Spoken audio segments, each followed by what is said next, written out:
दोस्तों, महाभारत के बाद द्रौपदी का क्या हुआ, कैसे हुई थी उनकी मृत्यु। द्रौपदी को लेकर यूं तो महाभारत में कई कहानियां आपने सुनी होगी।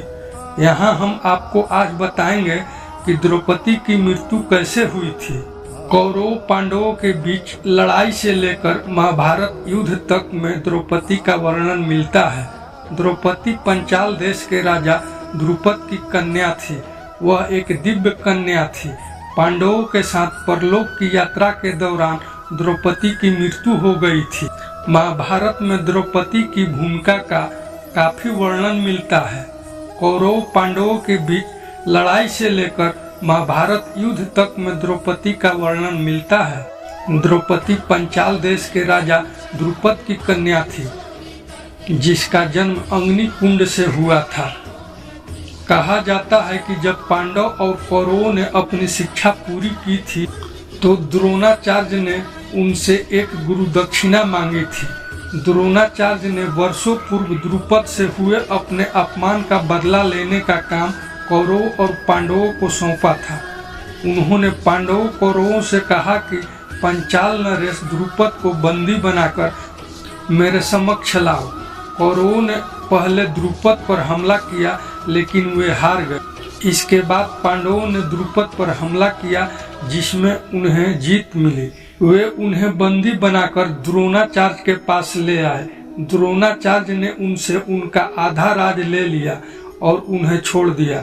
द्रुपद ने इसी अपमान का बदला लेने के लिए अद्भुत यज्ञ करवाया, जिससे द्रौपदी का जन्म हुआ।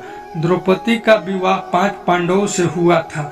युधिष्ठिर, अर्जुन, नकुल, सहदेव, भीम से उनका विवाह हुआ था। चूंकि अर्जुन ने ही द्रौपदी को स्वयंवर में जीता था, इसलिए द्रौपदी 5 में से अर्जुन से सबसे ज्यादा प्रेम करती थी।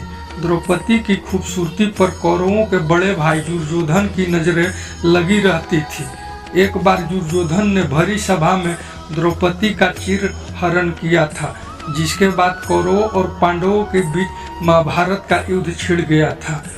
द्रौपदी को लेकर यूं तो महाभारत में कई कहानियां आपने सुनी होगी। यहाँ हम आपको आज बताएंगे द्रौपदी की मृत्यु कैसे हुई।